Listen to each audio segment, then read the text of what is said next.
paying off your house early can cost you a fortune. Like, seriously, it can cost you over $500,000. So you better listen to this and tell all your family and friends, because I'm so sick and tired of seeing people throw their money down the toilet because they think that paying off their house early is a good thing. Like, spoiler alert, it's not. Like I said, it's going to cost you $500,000. So if you're new to this channel, I'm Arianne and I retired with investment income at the age of 27, and I made this channel to help good people like you learn how to actually build wealth versus following outdated advice like we're going to talk about today. So a lot of financial advice we get are from people who mean well, but unfortunately a lot of the financial advice is outdated. And sometimes we listen to people who aren't really that wealthy, so don't do that. Anyway, the advice to pay off the mortgage on your house as soon as possible is advice that started 15 or 20 years ago, back when interest rates on mortgages were 12 to 15%. Well, guess what they are now? It's like 3%. And some of you even got mortgages at 2%. Crazy stuff. I'm going to show you the math behind why you should never pay off your mortgage early. But first, let's just make this really simple, right? Let me write this down. Is making 3% better than making 10%? Which is better? 3% or 10%? Your answer is probably this, right? 10%. Now, would saving 3% be better than making 10%? No, right? 10%, making 10% is still better than saving 3%. So this is the short version of why paying off your house early doesn't work right now. It used to be better back when the mortgages were 12 to 15%. But these days, when it's 2 to 3%, almost everyone can make a better safe return than 2 to 3%. So that's the short version. Now let's actually go on to the math, right? So first we're going to talk about the lump sum scenario. So we're going to use a $350,000 house example, right? So we're going to use Susie again. We really like Susie. So Susie's example, right? Susie buys a $350,000 house and she puts 5% down. And yes, this is a very low down payment because you should never put a larger down payment than you have to. I have another video on that, so you should watch that. But anyway, back to this one. Susie buys a $350,000 house with a down payment of $5,000. So her actual loan is $332,500. The interest rate is 3%. So $350K, 3% interest rate. And her monthly mortgage payment is $1,400.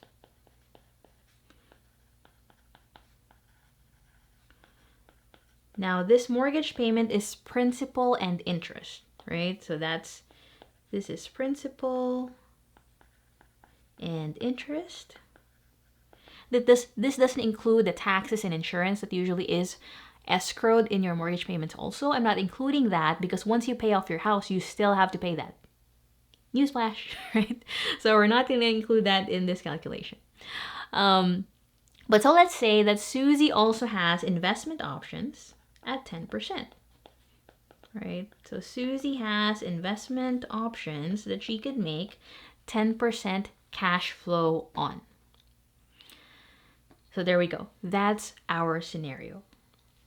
Let's say that Susie magically gets an inheritance for the exact amount of her loan, $332,500. So let's switch off to the next page, right?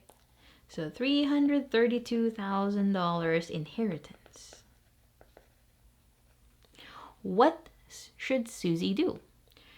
Should she pay off her mortgage in full, or should she use that to invest in something that gets her a 10%? Well, let's do the math, right?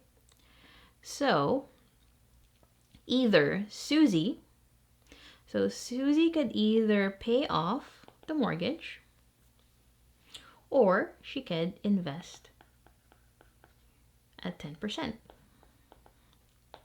If Susie pays off her mortgage, she's gonna save, how much was it? It was $1,400. So she would save $1,400 a month. But if she invests the $332K at an investment that makes a 10% return, she would make $33,250 a year in cash flow, or an extra $2,770 a month. So which is better? Would it be better to save $1,400 a month or make $2,700 a month? Right? Obviously, it's this. We would rather make $2,770 a month. It's more. We make more. So what we ideally would do, what Susie ideally would do, is she would take this $2,700, right? And then she would pay off the $1,400 a month, and then she would net an extra $1,370 a month, or $16,440 a year. So as you can see, it's better to invest at 10%, not pay off the mortgage early. Right? This is good. This not good, right? Because if Susie paid off her mortgage early, she would not have an extra $1,370 a month. She would be missing out on that $1,370 a month, which is $16,400 a year. Like, what could Susie do with an extra $16,000 a year? What would you do? Could you travel more? Could you go on really nice family vacations? Maybe you can order steak at restaurants and not just chicken. You get the point, right? You can do a lot with that extra money. So that was the lump sum scenario, right? Some of you are like, well, that's great, but I'm not going to get an inheritance. So what does it really mean for me? Like, I'm not going to get $300K right off the bat. All I'm going to do is maybe put my extra $500 a month and put it into my mortgage payments as extra so I can pay off my house early. So let's do that. So now we're going to look at two scenarios for Susie, right? Scenario A is she puts in an extra $500 a month to pay off her mortgage early, right? That's our early payoff scenario. Scenario B is our no early payoff. What Susie does is, with the extra $500 a month she has, she instead invests that at a 10% annual cash flow investment, right? So that's our two scenarios. Now, I'm going to do this a little bit simplistic, right? Because there's actually quite a bit of math you have to do. So I won't go through all of it because I don't want to put you to sleep. But if you do want the full math video, join our financial freedom group. It's called Faster Financial Freedom. It's a Facebook group, and you can look in the guide section and you'll see the math there. So anyway, back to the math here, the shortened version. So what Susie does is, in scenario A, is Susie pays off the house early and now has an extra 10 years to invest, right? Because remember, Susie was paying $1,400 a month, right? So she was doing this $1,400 plus $500, right? So every month she was putting in $2,100 a month. Now, because she does that, she actually ends up paying off her house in 20 years instead of 30 years, right? So after the 20 years, Susie then uses this $2,100 a month, and then now she invests in something that gets a 10% return, right? So after compounding for 10 years, Susie, so there we go. Let's write down 10 years of compounding. Susie now has $407,000, right? Plus a paid off house. So that's great. Susie did pretty well. She has a paid off house and then she has $407,000. Awesome. Now in scenario B, Susie does not put the extra $500 a month, right? So Susie puts $14, still keeps the $1,400 mortgage payment. And then the $500 a month, she invests at 10%. So Susie doesn't end up paying off her house early, right? Oh, and let's clarify. So this is after 30 years.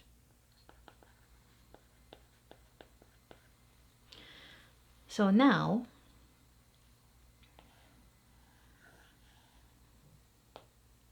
in scenario B, what happens is the $500 a month compounds for 30 years, right? And Susie ends up with a whopping $987,000, right? Plus a paid off home. Who is better off? Well, which Susie is better off, right? Scenario B or scenario A? Well, it's pretty clear, right? Susie with $987,000 is better off than Susie with $407,000. So by not paying off her house early, Susie has this much more money, right? And if we deduct that, it's actually $580,000 richer.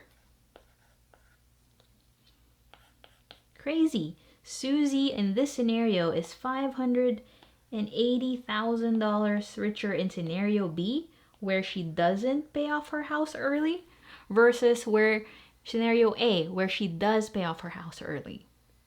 That is so crazy. Like, and you know what? What can Susie do with that extra $580K? She can keep investing it into that 10% return investment, and this can actually turn into $58K a year in passive income, which is amazing. What could Susie do with an extra $58,000 a year, right? Could she travel more? Maybe she can go on really nice vacations, not have to worry about emergencies. Maybe she can help her family out without stressing out about it, etc. Susie is over $500,000 richer just because she didn't follow the outdated financial advice. Now, if Susie went down scenario A's path and didn't know about this, and she paid off her house early and then later found out that she missed out on $500,000, do you think she'd be happy about the advice she followed that cost her $500,000?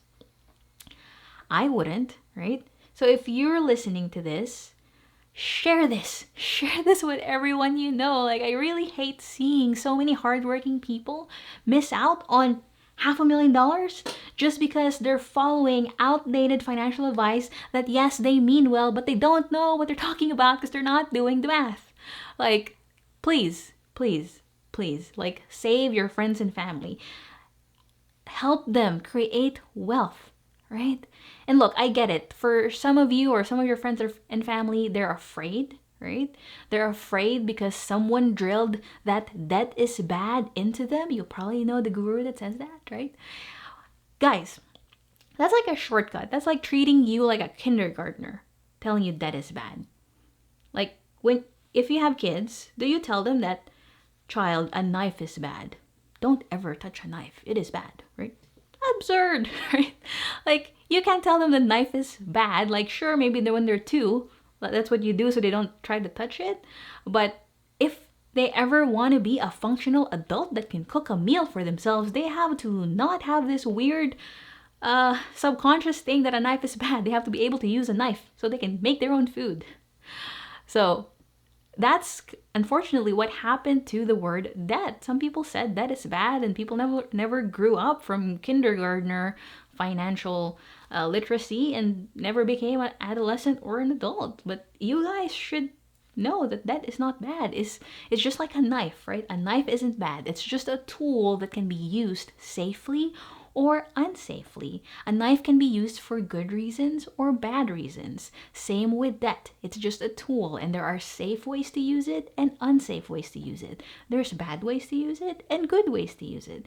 Just because you don't know how to use debt safely right now doesn't mean you should let that be the truth forever. Like, I had a lot of fear about that when I was starting out too. Like, I also listened to people saying that is bad, don't have debt, blah, blah, blah. But I opened my eyes, right? Like, I did the math, like we just did here. You saw it with your own eyes. And I saw that I needed to learn how to use this correctly and safely so that me and my family could have a better life, right? In order to use debt, you really just need two things. One, you need a safety net so you can weather any fluctuations, right? So some of you are freaking out. You're like, well, I want to pay off my house because I don't want to be able to have to pay the mortgage payment, right?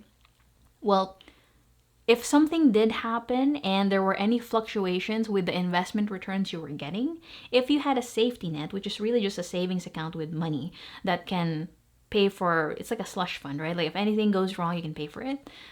You don't have to worry because when it does come, when the returns do come, you just replenish your safety net account, right?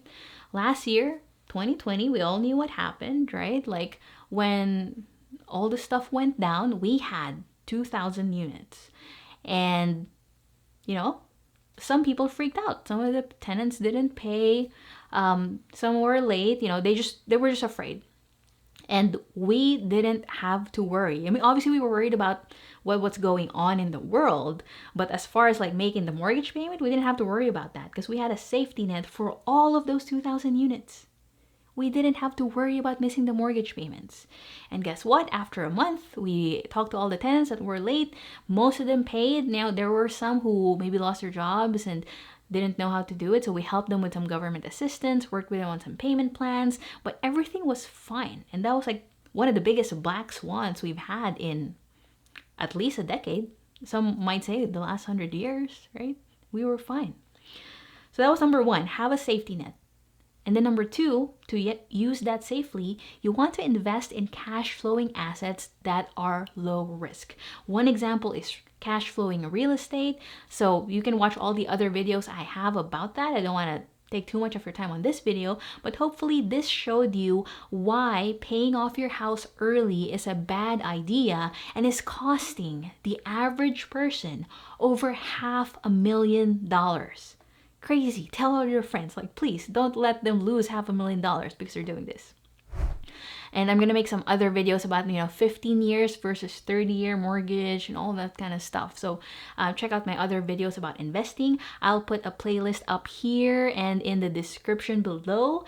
If you liked this video, click like and click subscribe. And please, please, please do share this video. I really don't want more people to lose $500,000. And, unfortunately, this is truth, right? Like this happens to everyday hardworking people. They're losing their hard-earned money, like because of this. Like, anyway, I'm just so passionate about it. I want more people to be wealthy, and if they know more about this, they can, right? Also, join our Facebook community. It's called Faster Financial Freedom, where you can learn and network with others who do know how to use that safely and know all about these other things that usually only the wealthy know, but they'll share it with you, right? They're wealthy now too. I will put a link to that down below. And for people who already have a good size savings or investment portfolio, we also have an application only program called Wealth Accelerator for people who want to retire with investment income in 1 to 3 years and want one-on-one coaching with me. Obviously, it's not for everyone, and I don't accept just anyone because it is one-on-one coaching, but go to wealthgym.com to learn more about that, and I'll post the link below as well. All right, guys. Well, thank you so much for hanging out with me. Again, share this video, please. Save a friend, save a family member $500,000. Have an amazing day, and I will see you at the next video.